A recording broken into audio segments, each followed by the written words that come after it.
Yeah, I got a couple of build ideas. I think I want to do Ironman. I have the DLC, yeah. Don't know if how this is going to work out, if there's going to be bugs or whatever. This is going to be a really short run. Hopefully that won't be an issue. We'll see.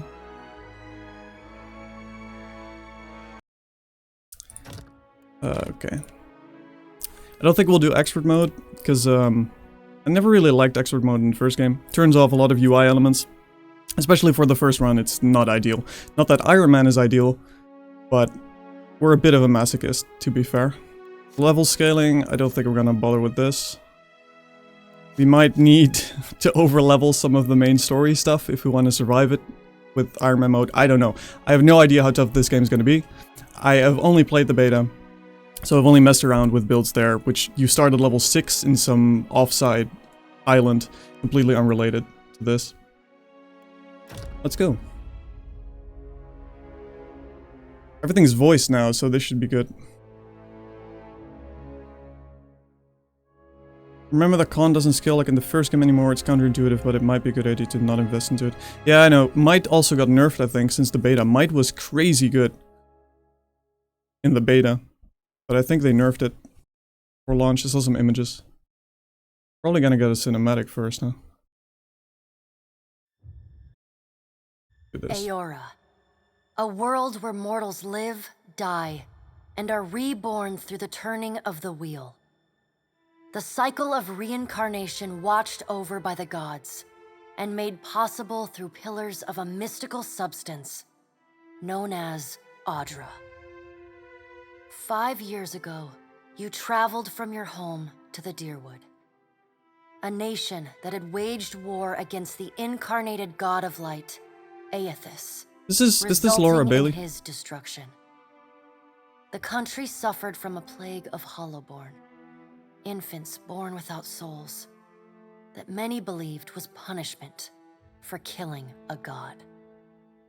In an ancient, secluded ruin, you witnessed a secret ritual that inadvertently transformed you into a watcher. One who can see and speak with souls. The ritual also gave you horrible visions. Waking nightmares of a past life that threatened your sanity. The man with the great name. To put them to rest, you pursued the man who had led the ritual. A seemingly immortal agent of the gods, known as Theos Ix Arcanon. With divine assistance, you confronted and defeated Theos, ending your visions and resolving the Hollowborn crisis. In so doing, you also learned the great secret that Theos had protected. That the ancient empire of Anguith had transformed themselves into gods. Your visions finally put to rest, you retired to the castle of Cadnua, built atop a massive statue of pure Audra, where you ruled in relative peace and prosperity. Guys from Critical Role got the VO job? Yeah, I heard about that. I haven't really watched much Critical Role, because it never aired around times where I could watch it. But all the voice actors are great. That's a really good call to combine it with this. Story. You fixing Talking about their voice actors. Lifting the curse. That's Mercer, isn't it? Must have told it 100 times. But something got to gnawing at me. Thinking the spirits there weren't really at rest. But maybe the gods weren't finished with us. Yeah, it was in the first one. Did he also voice Adair in the first one? I don't remember, it's been so long. I guess he did. I used to dream that when my god came back, he would forgive us.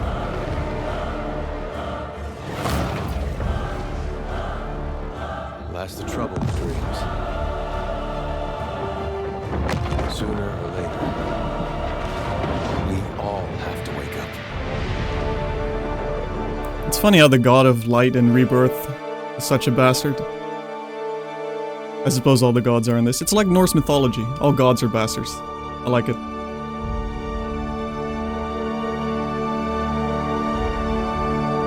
Game's a little loud, I think, maybe. I need to turn that down a bit. Could just be the cinematic. And so you... Okay, The there we go. in-between of life and death. Oh, I get to move. This, Follow your memories. You have been here before. this is like torment. You have seen past the shroud. You are a watcher now, and a watcher you will stay. I did adjust A watcher the import sees from Pillars souls, 1. knows their pasts, and the souls see them back. I assume we get to pick that at some point.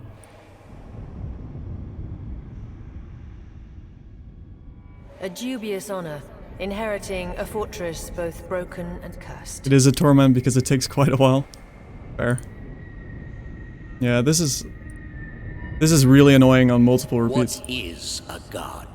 A higher power?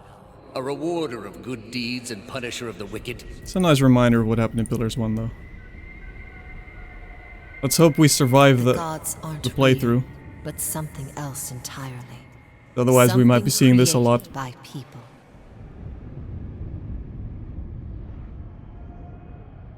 And did you ever consider that these were things you were never meant to understand? That their comprehension is beyond you? Beyond your comprehension. Let the world see. Let them decide what to do. Only the best Total War Warhammer unit. The wheel has turned again, Watcher. Come. So we just straight up died, huh?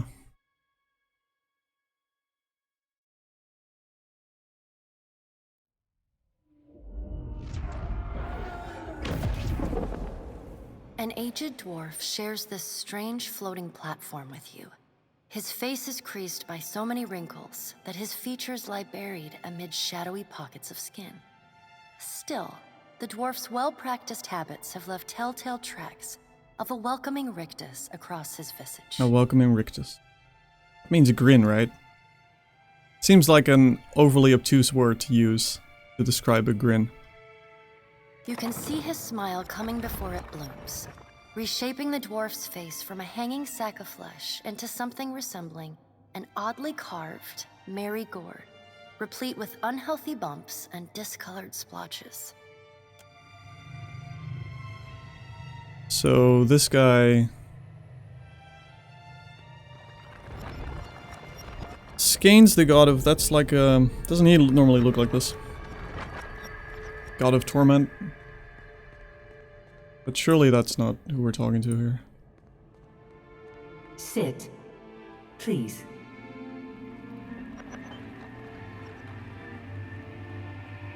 Thank you for joining us, Watcher of Cadnua. The gaunt woman seated at the table is clad in time-worn black armor that seems too massive for her to move in. This is Barath, right? The Pallet Knight? That makes more sense. Isn't he the god of death, basically?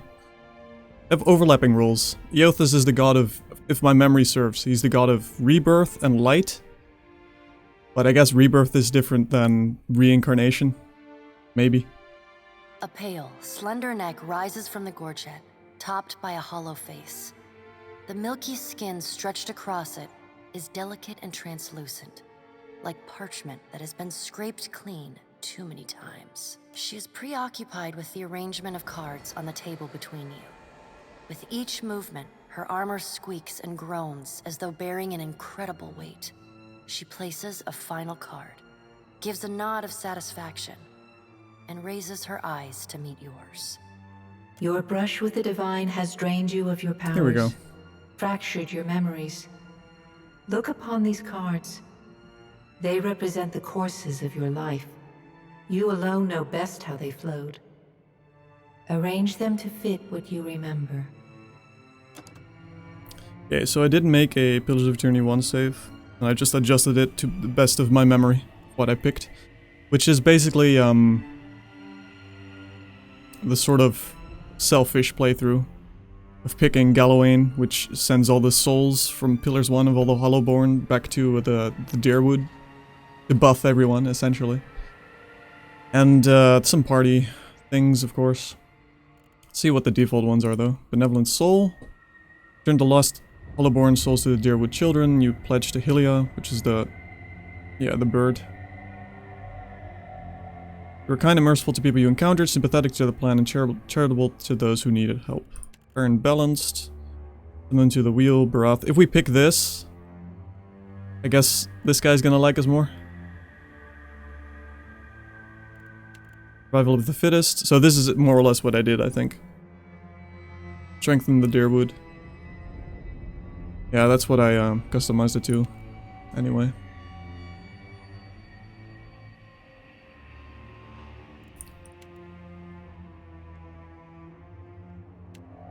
Right, so let's just go with that. Wait, hang on. You did everything wrong, you pledged the bidding of every god and then scattered the souls of the Hollowborn to a random location. You got every companion killed. Got the worst outcome for every quest. If there is a mistake you could have made while still recovering the Hollowborn crisis, you made it. Not suggested for new players. Now I'm really tempted to go with this one. I really love that they made a specifically tailored ending where everything's a mess. Where you just messed up everything. That's really good, actually. But I know that we have a lot of companions returning. I know that Adair is returning. I know that Pelagina is returning. So maybe... maybe not. We'll go with this one. Thanks for hanging out, Orpo. No, what? I'm sorry? Use selected history. Does There everything we go. appear to be in order? Good. Yes. Welcome to the Beyond. I am Berath. One half, anyway. She points a finger in the direction of the dwarf who led you here. Though the movement is slight, her gauntlet squeaks like a rusty hinge. If I didn't play the first Pillars of Journey, will I be able to understand what's going on in this game? Probably. I hope this game is basically the Baldur's Gate 2 to Baldur's Gate 1. The problem with Baldur's Gate 2 is you start at level... I want to say 6. You start pretty high. And it's definitely a continuation of the first game. So you don't necessarily have to import your first character in that game. But you start at a higher level and you are the same person. In this you are obviously the same person, but you do start at level 1. There's multi-class options. There's a lot of new different class options. I think the lore... you're probably fine. The main takeaway you have to get from Pillars 1 is the gods are bastards. I think as long as you got that, you're probably fine. The first game had a lot of exposition at the start. Too much exposition, to be honest. I hope this game doesn't. I think it'll probably lead you in quite well. We'll see. The dwarf's rictus returns as he nods in the woman's direction. They really like the word rictus. Tell me, do you remember when we last met? So this is a Pillars 1 choice. And you always have to do this in Pillars 1. Can you skip this? I don't remember. I spoke with other gods in the Hall of Stars and pledged myself to them. You did. She places a card on the table, showing a tall tower with the gods' constellations arrayed around it in the sky. She places a card in the middle of the arrangement, a bell tower with no bell.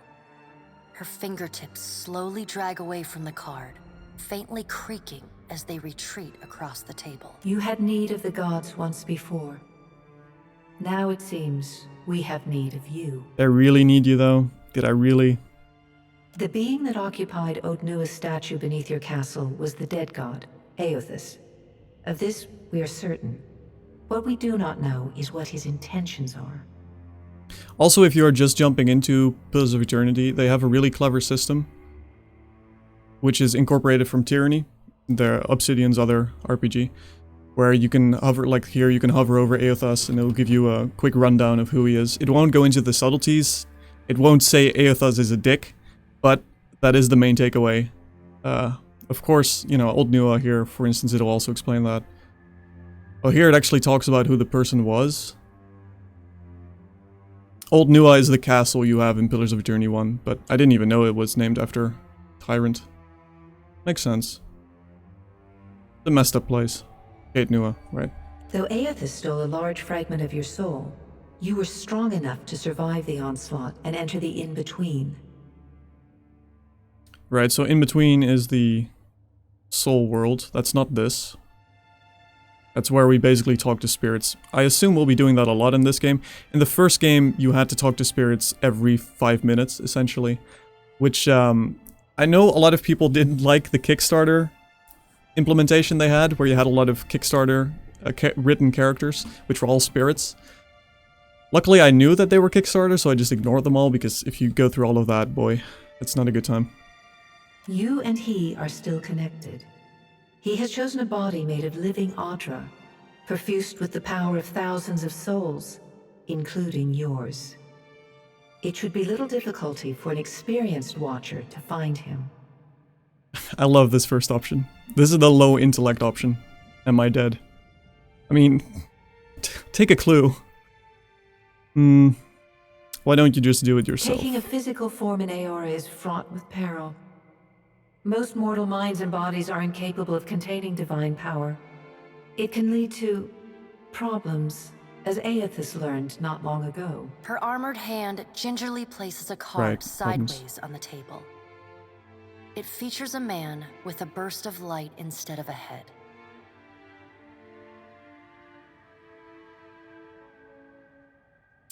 I've had enough of dealing with the gods, all of you. Why should I care about any of this? Did you care for the souls of the Deerwood who clung to you as they stumbled blindly through the in-between? Low blow. Low blow, Pallet Knight. You are a beacon to all of the lost, Watcher. Your soul gleams as brightly to them as Audra itself. For a moment, there is a glint in the blackness of her eyes. A flash of wondrous recollection. Those who have fallen in Aethys' wake are trapped inside him still. If you will not help them, who will? Of course, if that doesn't convince you, I can always return you to the wheel and find someone else to pursue him. That's a crit burn? So what you're saying is we should definitely pick Fire Godlike?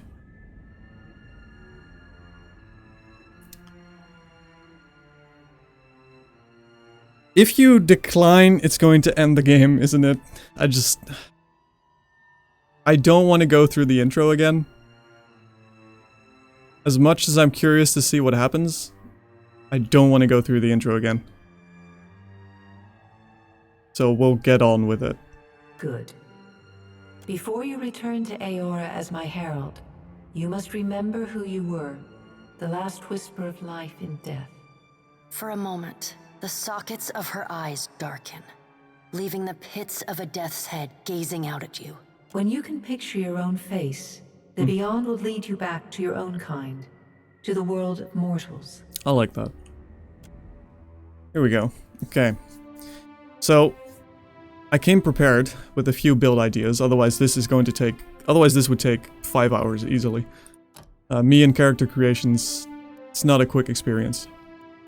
So what we're gonna do, I want to make, as my main character, this guy. It's not gonna be this guy, but it could have been this guy if he was cooler.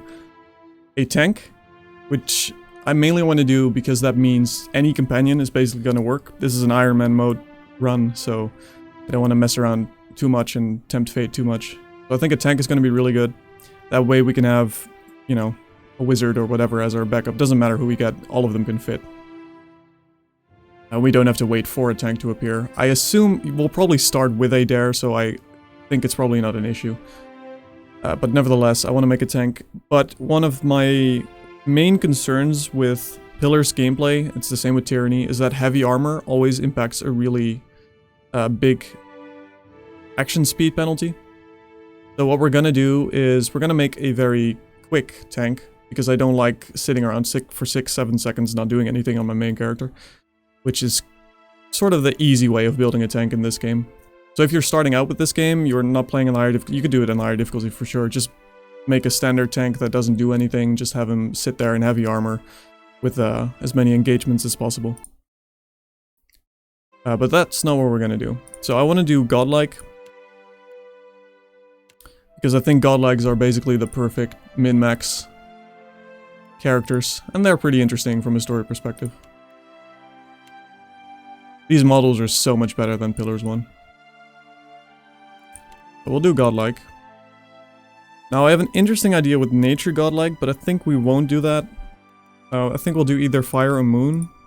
Death Godlike is not a good tank race to go with. They also look insane. I've always wondered, I think in lore, they can see through their own growths, right? I don't know if that says that here. Yeah, transparent for the Godlike, but opaque from the outside, hiding their features. I've always wondered if a different Godlike looks at them, Death Godlike, can they see through? Or is it just for them? I don't think the game has an answer to that. So we're gonna do either fire or moon. For now, let's go to the classes and we'll decide. We'll stick with human because I think the proportions are gonna be a bit weird. Yeah, it looks a bit awkward. Orlin especially looks awkward. With the godlike proportions. And we're definitely got into multi-class. So multi-classing in this game means that you lose access to the last 2 tiers of power. You won't get power level 8 and 9. Which is unfortunate, because we'll be missing out on some presumably really cool looking spells. But multi-classing is easily one of the features that I've been most excited for in this game. So we're definitely going to do that. So what I'm thinking, we're going to make a tank. So fighter is a pretty natural pick for a tank. Fighters are incredibly durable. They get some self-healing, they get a lot of... their base stats are really good. Base stats are still a thing in this game.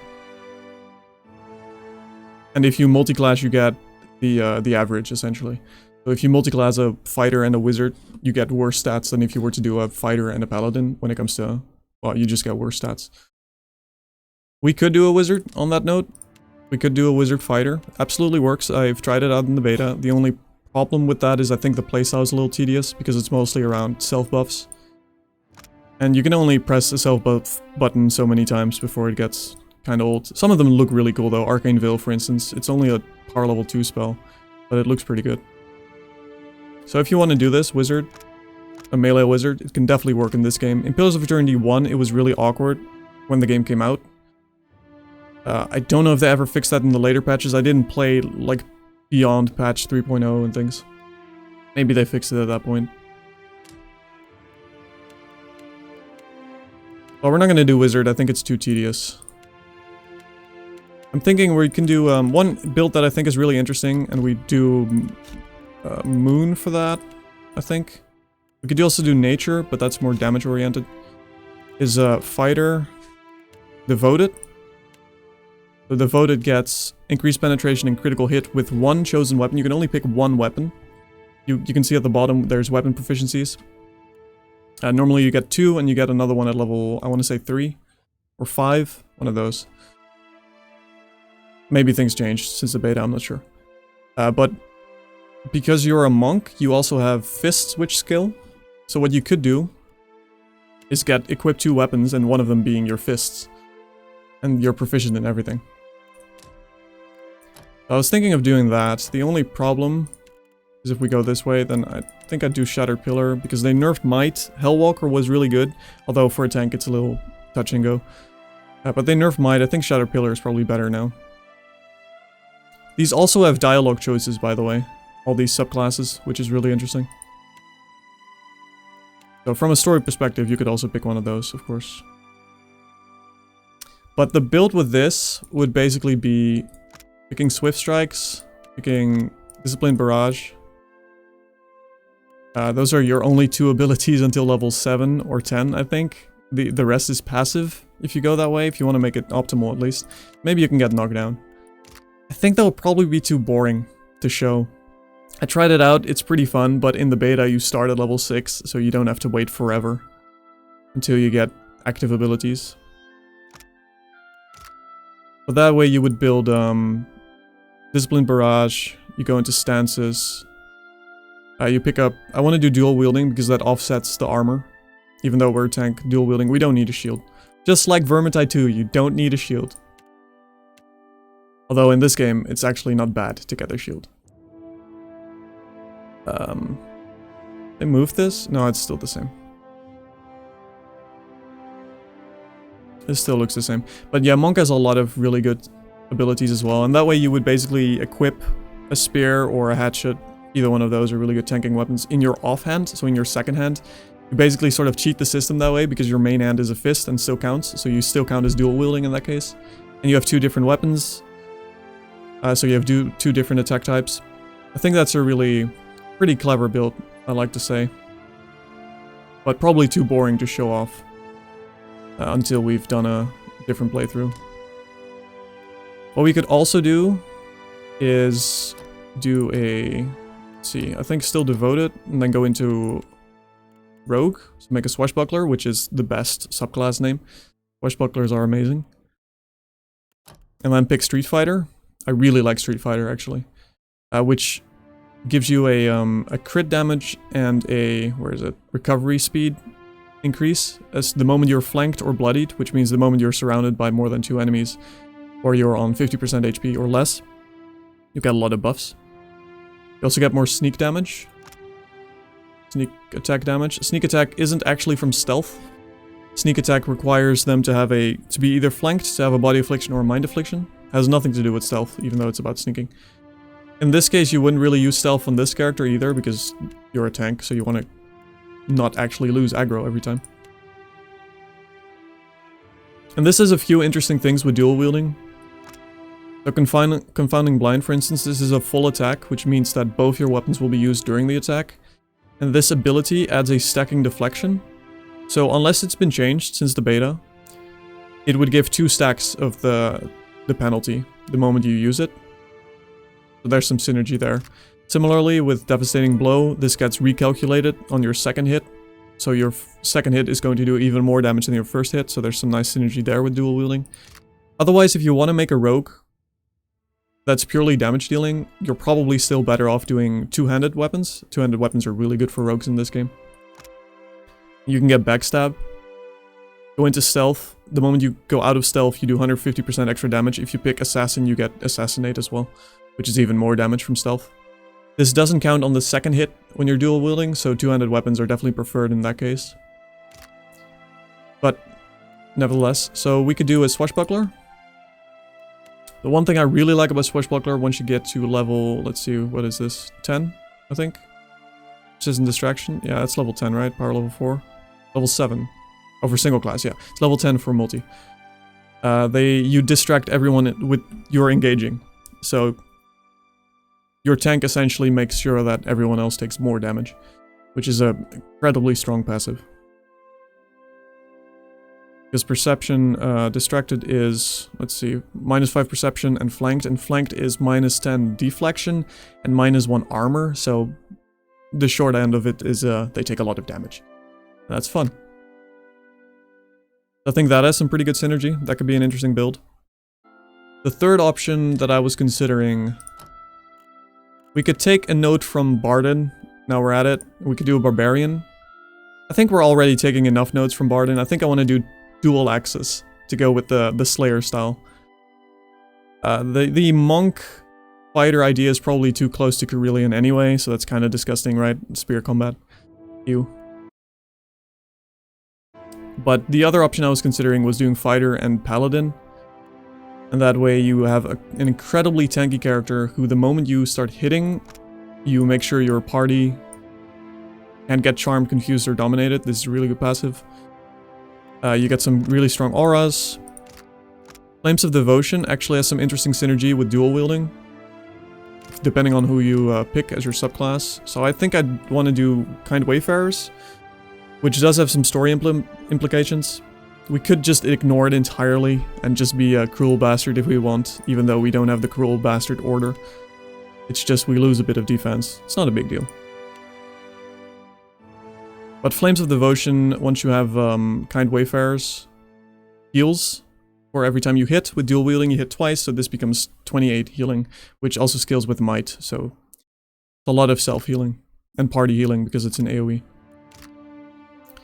Otherwise, I think with a Fire Godlike, there's some more interesting synergy because, let's see, where is it? Paladin can get Scion of Flame, penetration with fire attacks.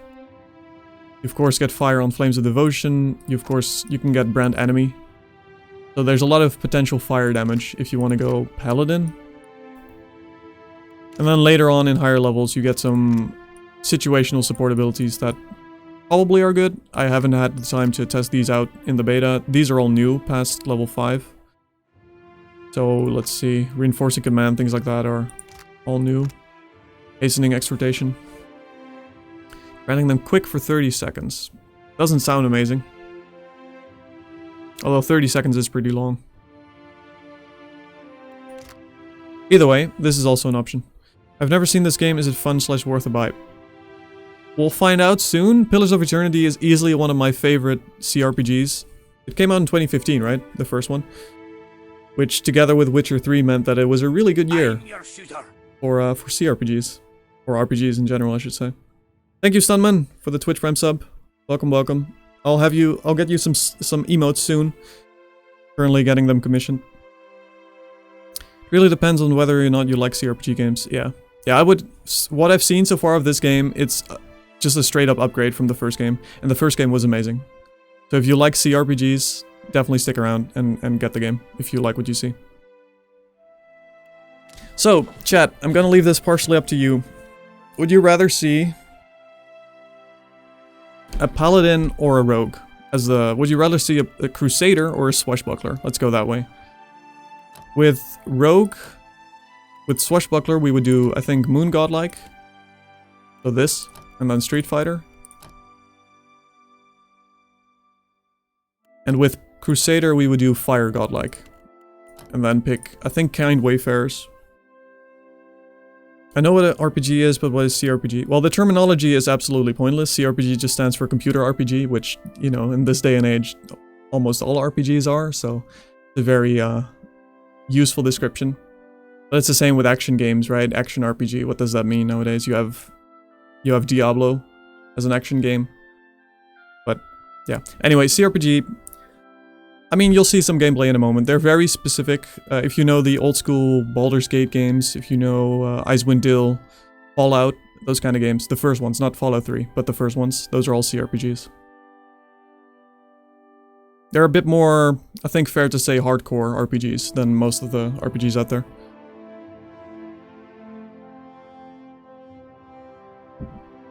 Crusader. We could do Crusader. We'll make a fiery godlike. We'll take a note from Vermintide's Barden and go dual axes, I think. Oh, but now I get some swashbuckler votes. We're pirates, aren't we? That's a good point. We are pirates. The main trade-off is going to be... The paladin is going to be more defensive. It's going to have a lot more self-healing. It's safer, so for an Ironman run, it's a better call, right? Ages of Loyalty is going to be really fun. You get some really good support abilities with Paladin. But if we do Rogue, we'll get a lot of damage. That's mainly it. We'll get a lot of damage. And we get some mobility, which also shouldn't be understated. Because mobility is pretty rough in these games. Go Swashbuckler. Let's have a look at, before we make this decision, let's have a look and see how the Moon and Fire Godlikes actually look now. Because maybe that'll change things. So I'm just gonna click through this for a moment. We'll actually customize this, don't worry. I'm not going into this completely blind. Let's see. So you can't change skin color. But you can change hair color now. So none of this was in the beta.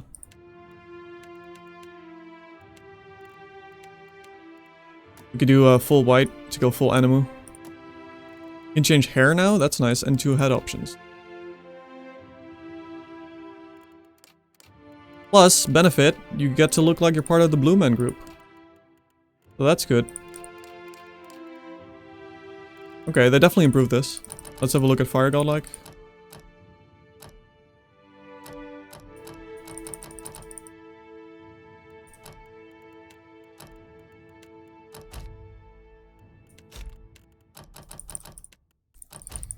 Really wish you could just skip through the end though. See. Okay, no choices at all for Fire Godlike. Except a few head choices. This is the same as the beta actually.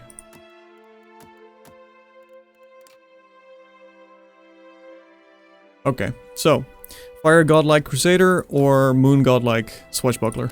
That's what it's gonna be, either one of those. And if we die very quickly, we can do the other one. I'm confident. We'll survive.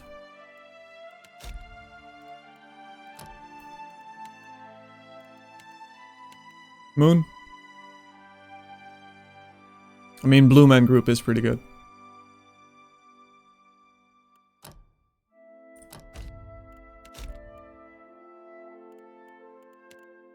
Okay, so we'll take Fighter. I think we want to do Devoted and then use Hatchets. Not just because of Barden, but mainly because Hatchets get a deflection in melee bonus. So they're a little bit tankier, and Devoted is a really good class, because you do a lot more damage with your weapons. We can also do Unbroken. Unbroken gets +1 engagement, which is pretty important if you actually want to tank. They also get increased penetration on disengagement, which is a lot, like increased 10 or something, yeah. So it really heavily incentivizes enemies to stick around and not run away. Downside, you lose some of your mobility and you lose some reflex. Reflex is your protection against AoE spells, fireballs and things. But we are also playing a Rogue with this build, so the mobility doesn't matter that much that we lose it because we got a ton from Rogue. That said, I think I want to do the Devoted and dual Hatchets. With Unbroken, we could do a Spear and a Hatchet. Spears give you +1 engagement as well, so then we have 2 engagement baseline. But we are playing a Fighter, so at level 4, this is level 4 I think, for multi-class. Yeah, it's level 4. We just get the Defender Stance anyway if we need the engagement.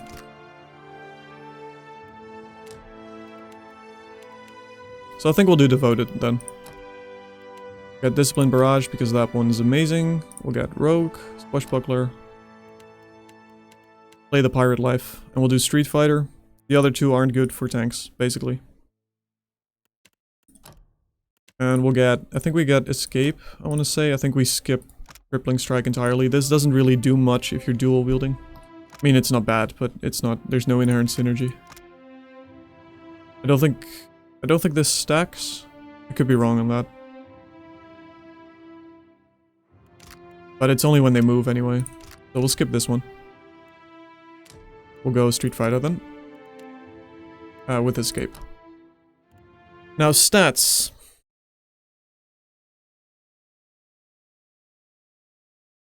Stats have changed quite a bit since the beta. Might's a lot worse now. In the beta, Might was multiplicative, meaning that at the end of all your other modifiers, it would get counted, which means that it goes up to 30%. If you do... oh, we can't because we're godlike. So you would get the 24% based on everything, which was insane. So Might was by far the go-to stat back in the beta. For everything, basically. It does also help healing. We do have some healing, not a lot. We do have some healing with Moon Godlike, and we get some healing with Constant Recovery from Fighter. But that only comes down to, I think, 1 more HP per 3 seconds, which is... I want to say it's 15 HP. If we increase this, let's see, it's 5 per 3 for 45. So if we increase this to 6, it's 15 HP, right? Not amazing. We definitely want Perception. For accuracy, we definitely want... do we want Dexterity? We are very fast as a Swashbuckler already. It's not a big deal. I think we have only 3 seconds action speed. That said, auto attacks are nice.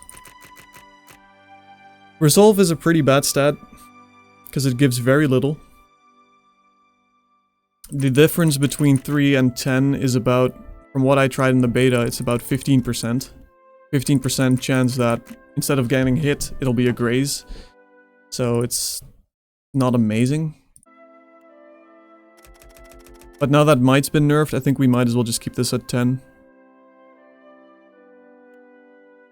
Intellect doesn't do that much for us. It helps with the debuffs. That's about it. Also, one thing about this game, they have so many dialogue choices now that I'm not going to worry about these attributes as dialogue choices. In the first game, you had to balance that out, right? If you wanted a character that could actually pass all the resolve checks, there were lots of resolve checks in the first game. Then you had to have high resolve. I'm not going to bother with that because I'm pretty sure there's going to be so many dialogue choices now that we won't miss the occasional resolve check anyway. I don't think that's a focus now. Which is nice, because it means you can actually min-max and not feel terrible about your story. So con isn't amazing either. The problem with this is we don't have anything go-to that we want to increase with this build. I think we might just increase might a bit more, because we also get some more healing from that. And leave this like it is.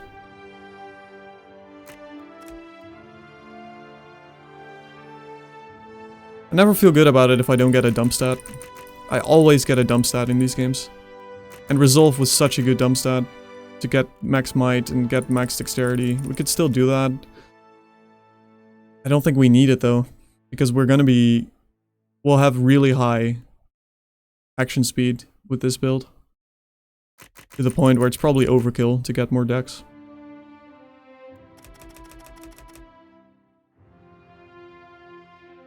Street Fighter doesn't mix good with Moon Godlike. The best is from Street Fighter is Bloodied. Although that's true, you have 3 different triggers for it. And you don't want to die. So once you get Bloodied first... We could do Fire Godlike as well for Street Fighter, to be fair. But it's only 1 armor. Unless they upped it since the beta. It was only 1 armor.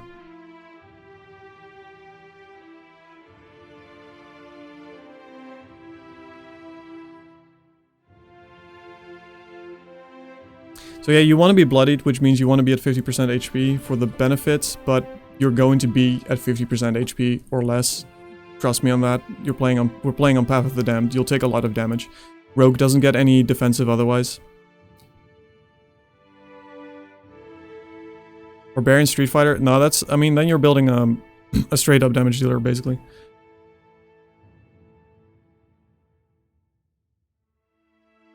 The only way Barbarian gets enough... Well, my voice just went.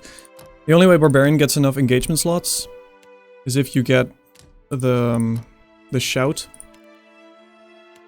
And this is really quite a bad ability. And even then, it's only 30 seconds. What I really like about the Street Fighter specifically, or the Rogue specifically, is that you get Persistent Distraction. And then you want to have multiple engagement slots to just buff up your entire party's damage output, while you also take a lot less. So that's our main goal with this build. Getting in there, tanking all of them, making sure our party deals more damage, making sure we take the damage and survive. Which is why Moon Godlike I think is a pretty good choice, because you will take a lot of damage, you don't have that much self-healing. As a rogue, you get nothing. As a fighter, you get some of it, of course. As a fighter, you get pretty good self-healing, but it's risky on Path of the Damned. Like, if we were to do Crusader, you're absolutely fine. There's no risk that you're going to die first.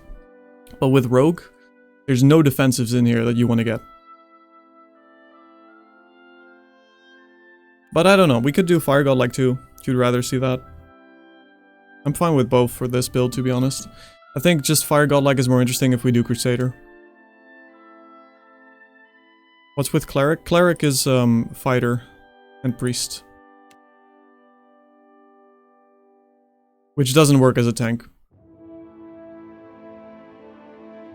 Because Priest, all these spells of... Well, almost all these spells have 4 or longer recovery time. If you get heavy armor, that means it's going to be...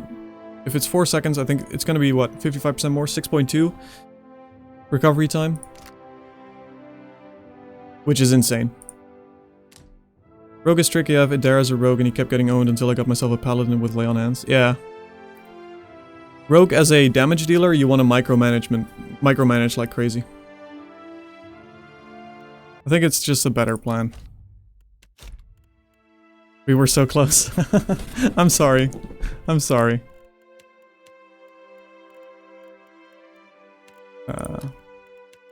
We'll get it this time. I swear. Yeah, Crusader wins. For now. We'll do Kind Wayfarers. This is gonna be interesting, because in dialogue we'll have some tough choices now. Because Kind Wayfarers, I believe, is the disposition you want to be benevolent and passionate. Let me look this up, actually. It's probably the same as the first game. Paladin dispositions. Fire godlikes have better portraits. Yeah, that's partially the reason. It's just for the portrait. It is. It is just for the portrait. I'm not gonna lie. So let's see. In Pillars of Journey 1, favorite positions for kind wayfarers are benevolent and passionate. We're picking kind wayfarers entirely because of the min-max potential. I'm not gonna lie. That said, I think it can be an interesting inner conflict for this character because I think I want to be a bit more of a bastard myself, and kind wayfarers, they're kind. The passionate thing would work really well. I mean, we're literally on fire, so we're probably going to be passionate about things. And we're not allowed to be deceptive and cruel, but I like deceptive and cruel options in games, to be honest. So we might lose a few points on that. We'll get Sworn Enemy, because I don't think we want Lay on Hands on this guy. And now my stats make more sense, I feel. Because now I think I do want to max might, because we have a lot of healing. And we don't need the health as much. So I already kind of like this more. This feels more synergetic, to be honest. Plus, I think Adair is going to be the first guy we get, right? And we're going to make him a rogue. If that's an option. Thank you, Stunman, for the 100 bits. I need to get some custom bit icons now as well, huh? That's now possible. Also, are you guys liking the subscriber badges so far? They're just basic. You're only going to see the bronze ones for now. I have a bronze, silver, and gold one. But no one has... I've not streamed long enough for there to be anyone with a silver icon. So there's that. Does this make sense? 18 might, 18 perception. Of damage. Thank you, editor. Dex. Ooh, Dex might be important now actually because we don't get... We use headshots. We get armored grays eventually. We don't get the Street Fighter bonus. Which is a lot, 50%, I think.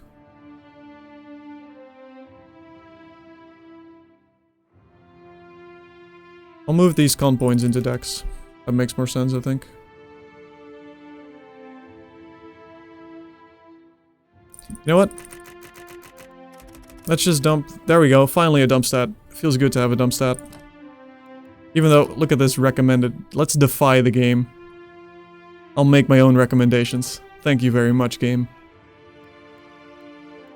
I would like... I can't do any... No. We're godlike, so we have higher dex limit. Even if I do this right, it's not gonna... We do 20 dex.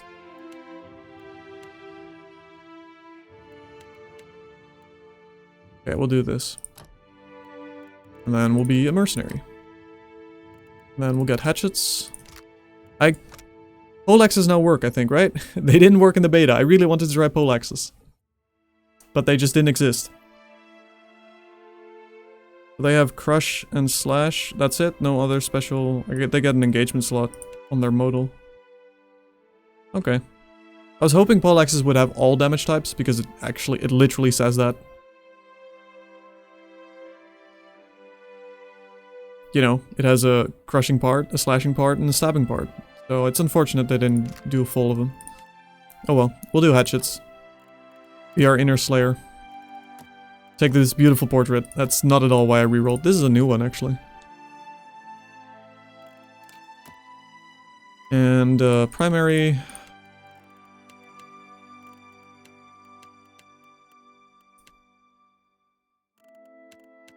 We got yellow flames. We could do yellow trousers. A little bit yellow-green.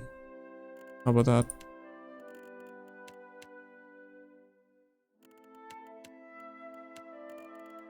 We do have white flames, right? As our iconic ability, so that makes sense.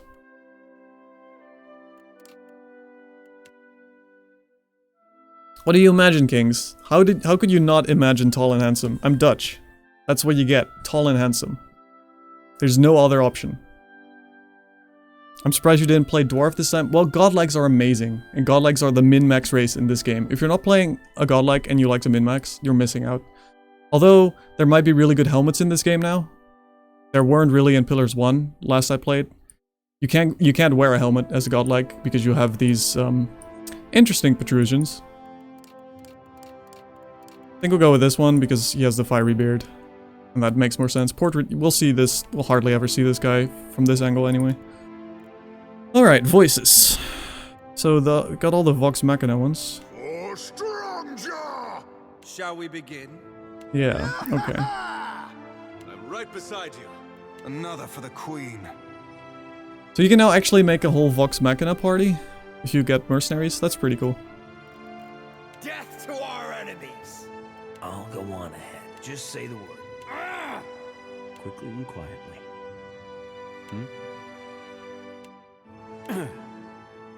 Let's go. My eyes are peeled. Shh. I'm flattered. Silence around me. Oof, okay. That's a voice. Lead us. Attack! The better part. Bring them down! A blade in the dark. What is it? Show them how it's done! They'll never know I'm here. Nice and slow. Stand together! After him! Time to see and not be I seen. think we'll do the passionate one, right? That makes sense. These poses. Oh, the... Kinda want to make all of them sassy. I'm not gonna lie, I want to make all my party members sassy. Or hunched. It's like Shadow of Mordor orc.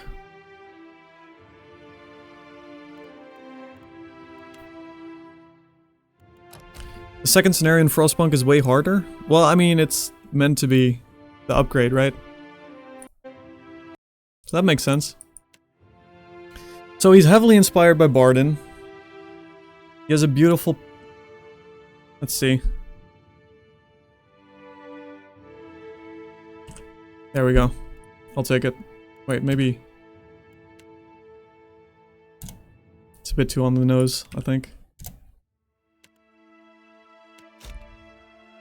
Alright, so... We're a fighter paladin, which is a crusader. We're kind wayfarers, devoted. We'll use discipline and zeal. 1810, 19, 18, 10, 3. That seems fine. Hatchets. Only hatchets. And we'll have a lot of fire damage.